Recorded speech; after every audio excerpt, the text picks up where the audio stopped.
Hello everyone, let's practice IELTS listening module. Let's begin with section 1. Section 1 is a social everyday situation about patient registration at Total Health Clinic. Let's see the question types. Questions 1 to 10, form or note completion. You should use only one word or a number to write the answer. And you have to listen for personal details like phone number, date of birth and occupation, medical information, time expressions, activities and history. Now try to write the answers of section 1 and at the end of the section 1 I will be displaying the correct answers. You will hear a woman talking to a doctor at a clinic about a medical problem. First, you have some time to look at questions 1 to 4. Now we shall begin. You should answer the questions as you listen because you will not hear the recording a second time. Listen carefully and answer questions 1 to 4. Hi, come and take a seat. Thank you. My name's Carl Rogers and I'm one of the doctors here at the Total Health Clinic. So I understand this is your first visit to the clinic. Yes, it is. Okay, well I hope you'll be very happy with the service you receive here. So if it's all right with you, I'll take a few details to help me give you the best possible service. Sure. So can I check first of all that we have the correct personal details for you? So your full name is Julie Ann Garcia. That's correct. Perfect. And can I have a contact phone number? It's 219-442-9785. Okay, and then can I just check that we have the correct date of birth? October 10th, 1992. Oh, I actually have 1991. I'll just correct that now. Right, so that's all good. Now I just need a few more personal details. Do you have an occupation, either full-time or part-time? Yes, I work full-time in Esterhazy's, you know, the restaurant chain. I started off as a waitress there a few years ago, and I'm a manager now. Oh, I know them. Yeah, they're down on 114th Street, aren't they? That's right. Yeah, I've been there a few times. I just love their salads. That's good to hear. Right, so one more thing I need to know before we talk about why you're here, Julie, and that's the name of your insurance company. It's Cawley Life Insurance. That's C-A-W-L-E-Y. Excellent. Thank you so much. Before you hear the rest of the conversation, you have some time to look at questions 5 to 10.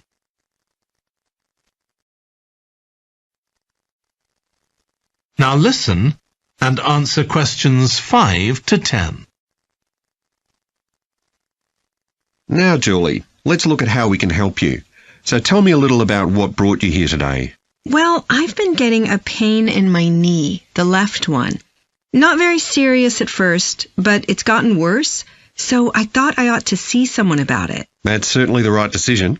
So how long have you been aware of this pain? Is it just a few days, or is it longer than that? Longer. It's been worse for the last couple of days, but it's 3 weeks since I first noticed it. It came on quite gradually, though, so I kind of ignored it at first. And have you taken any medication yourself or treated it in any way? Yeah, I've been taking medication to deal with the pain, Tylenol, and that works okay for a few hours, but I don't like to keep taking it. Okay. And what about heat treatment? Have you tried applying heat at all? No, but I have been using ice on it for the last few days. And does that seem to help the pain at all? A little, yes. Good. Now, you look as if you're quite fit normally. I am, yes. So do you do any sport on a regular basis? Yes, I play a lot of tennis. I belong to a club, so I go there a lot. I'm quite competitive, so I enjoy that side of it as well as the exercise, but I haven't gone since this started. Sure. And do you do any other types of exercise? Yeah, I sometimes do a little swimming, but usually just when I'm on vacation. But normally I go running a few times a week, maybe 3 or 4 times. So your legs are getting quite a pounding, but you haven't had any problems up to now? No, not with my legs. I did have an accident last year when I slipped and hurt my shoulder, but that's better now. Excellent. And do you have any allergies? No, none that I'm aware of. And do you take any medication on a regular basis? Well, I take vitamins, but that's all. I'm generally very healthy. Okay, well let's have a closer look and see what might be causing this problem. If you can just get up. That is the end of section 1. You now have half a minute to check your answers. Next, section 2. Section 2 is a monologue providing tour information for a visit to Branley Castle. Questions 11 to 15 multiple choice, and you have to choose one correct answers from the options A, B or C. You have to listen for historical facts, visitors' experience, specific details mentioned by the speaker. Next question 16 to 20 map labeling. You have to write the correct letter from A to H and focus on ability to follow directions. Now try to write the answers of section 2, and at the end of the section 2 I will be displaying the correct options. You will hear a guide talking to a group of tourists who are about to visit an English castle. First, you have some time to look at questions 11 to 15. Now listen carefully and answer questions 11 to 15. We'll be arriving at Branley Castle in about 5 minutes. But before we get there, I'll give you a little information about the castle and what our visit will include. So, in fact, there's been a castle on this site for over 1100 years. The first building was a fort constructed in 914 AD for defence against Danish invaders by King Alfred the Great's daughter, who ruled England at the time. In the following century, after the Normans conquered England, the land was given to a nobleman called Richard de Vere, and he built a castle there that stayed in the de Vere family for over 400 years. However, when Queen Elizabeth I announced that she was going to visit the castle in 1576, it was beginning to look a bit run down. And it was decided that rather than repair the guest rooms, they'd make a new house for her, out of wood, next to the main hall. She stayed there for 4 nights, and apparently it was very luxurious. But, unfortunately, it was destroyed a few years later by fire. In the 17th century, the castle belonged to the wealthy Fennis family, who enlarged it and made it more comfortable. However, by 1982, the Fennis family could no longer afford to maintain the castle, even though they received government support, and they put it on the market. It was eventually taken over by a company who owned a number of amusement parks. But when we get there, I think you'll see that they've managed to retain the original atmosphere of the castle.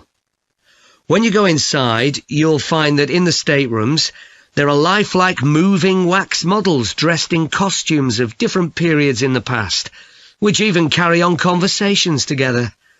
As well as that, in every room, there are booklets giving information about what the room was used for and the history of the objects and furniture it contains. The castle park's quite extensive. At one time, sheep were kept there, and in the 19th century the owners had a little zoo with animals like rabbits and even a baby elephant. Nowadays the old zoo buildings are used for public displays of paintings and sculpture. The park also has some beautiful trees, though the oldest of all, which dated back 800 years, was sadly blown down in 1987. Now, you're free to wander around on your own until 4:30, but then, at the end of our visit, we'll all meet together at the bottom of the great staircase. We'll then go on to the long gallery, where there's a wonderful collection of photographs showing the family who owned the castle 100 years ago having tea and cakes in the conservatory. And we'll then take you to the same place, where afternoon tea will be served to you. Before you hear the rest of the talk, you have some time to look at questions 16 to 20.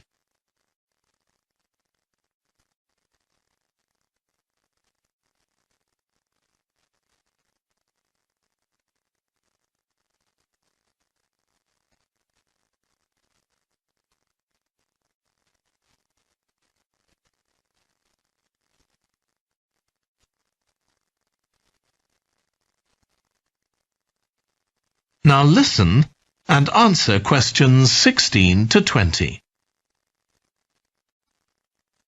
Now, if you can take a look at your plans, you'll see Branley Castle has 4 towers joined together by a high wall, with the river on 2 sides. Don't miss seeing the Great Hall. That's near the river in the main tower, the biggest one, which was extended and redesigned in the 18th century.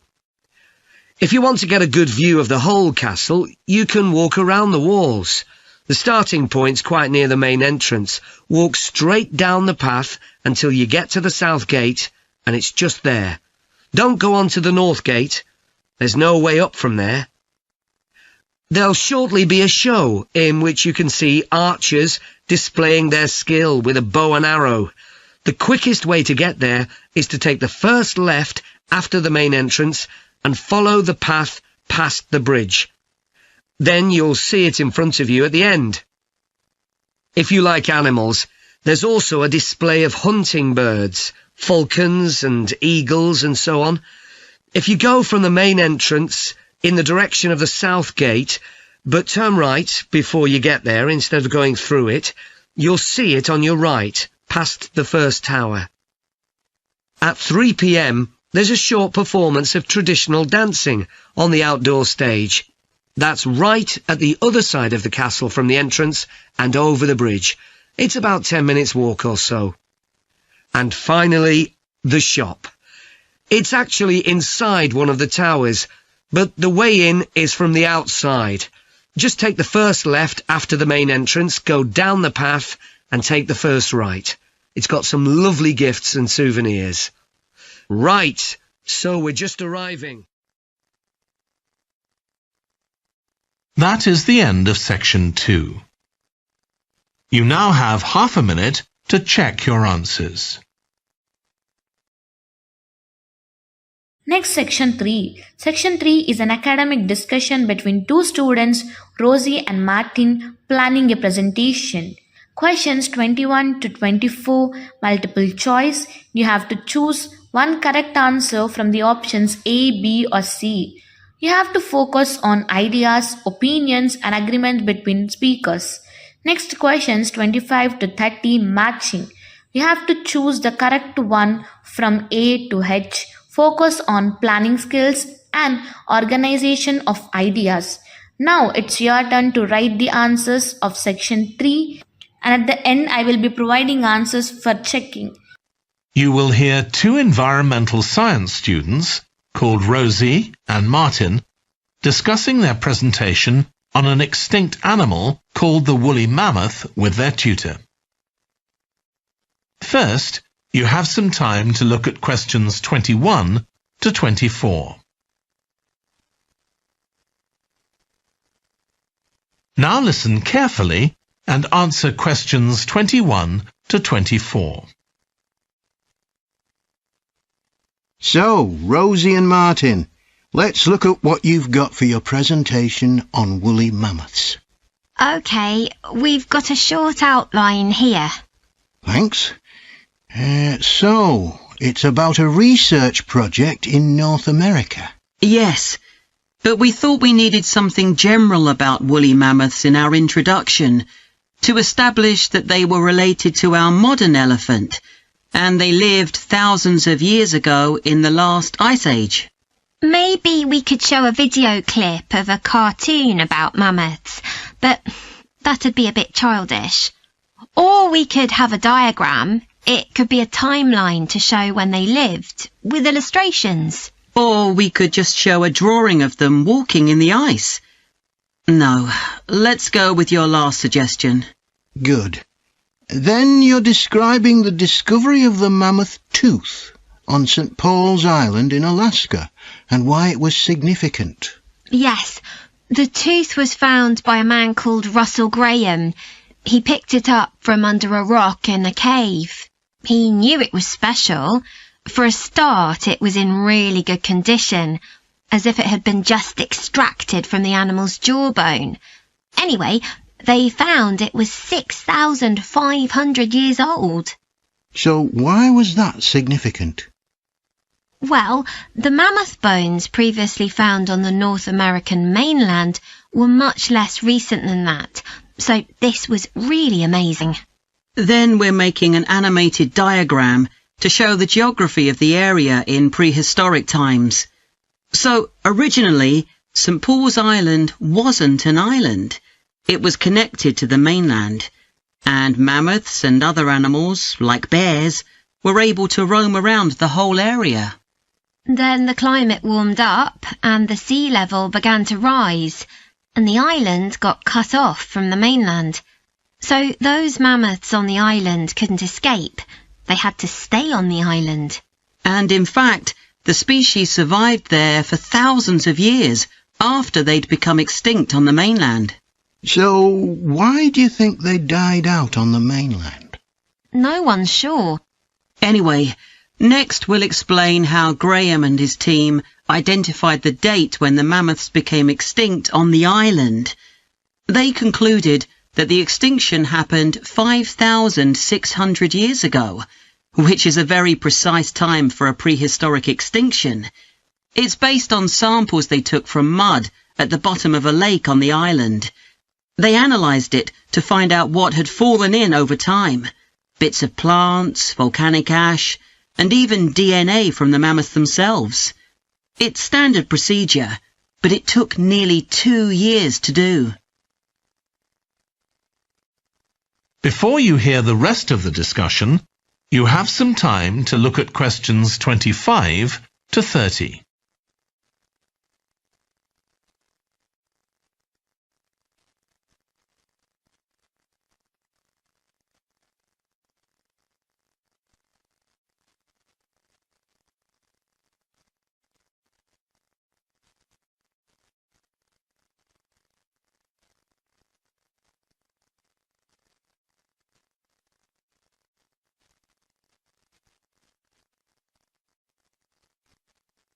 Now listen and answer questions 25 to 30. So why don't you quickly go through the main sections of your presentation and discuss what actions needed for each part? Okay, so for the introduction, we're using a visual. So once we've prepared that, we're done. I'm not sure. I think we need to write down all the ideas we want to include here, not just rely on memory.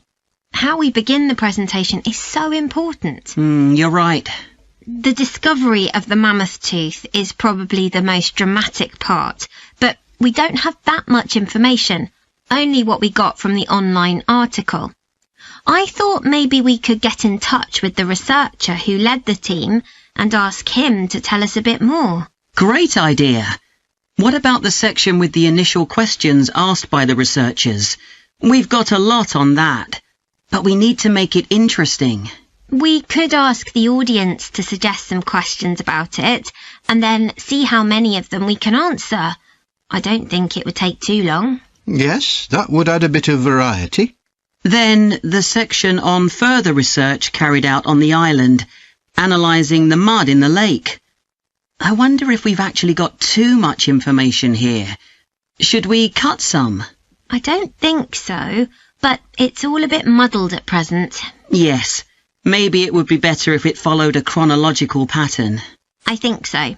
The findings and possible explanations section is just about ready, but we need to practice it so we're sure it won't overrun. I think it should be okay, but yes, let's make sure. In the last section, relevance to the present day, you've got some good ideas, but this is where you need to move away from the ideas of others and give your own viewpoint. Okay, we'll think about that. Now, shall we show you some of the... That is the end of section 3. You now have half a minute to check your answers. Next, section 4. Section 4 is an academic lecture on the history of weather forecasting. Questions 31 to 40 note completion. Here the instruction is that the word limit is one word only. Focus on academic vocabulary, historical and scientific facts. Go ahead and answer this section. I will display the correct responses once you are done. You will hear a lecture about the history of weather forecasting.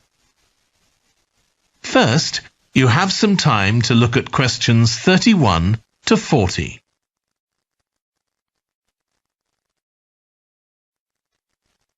Now listen carefully and answer questions 31 to 40.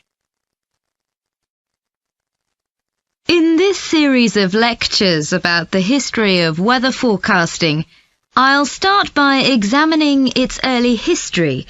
That'll be the subject of today's talk. Okay, so we'll start by going back thousands of years. Most ancient cultures had weather gods, and weather catastrophes, such as floods, played an important role in many creation myths. Generally, weather was attributed to the whims of the gods, as the wide range of weather gods in various cultures shows. For instance, there's the Egyptian sun god Ra, and Thor, the Norse god of thunder and lightning. Many ancient civilizations developed rites such as dances in order to make the weather gods look kindly on them. But the weather was of daily importance. Observing the skies and drawing the correct conclusions from these observations was really important. In fact, their survival depended on it. It isn't known when people first started to observe the skies, but at around 650 BC, the Babylonians produced the first short-range weather forecasts, based on their observations of clouds and other phenomena. The Chinese also recognized weather patterns, and by 300 BC, astronomers had developed a calendar which divided the year into 24 festivals, each associated with a different weather phenomenon. The ancient Greeks were the first to develop a more scientific approach to explaining the weather. The work of the philosopher and scientist Aristotle in the 4th century BC is especially noteworthy, as his ideas held sway for nearly 2,000 years. In 340 BC, he wrote a book in which he attempted to account for the formation of rain, clouds, wind, and storms. He also described celestial phenomena such as halos, that is, bright circles of light around the sun, the moon, and bright stars, and comets. Many of his observations were surprisingly accurate. For example, he believed that heat could cause water to evaporate, but he also jumped to quite a few wrong conclusions, such as that winds are breathed out by the earth. Errors like this were rectified from the Renaissance onwards.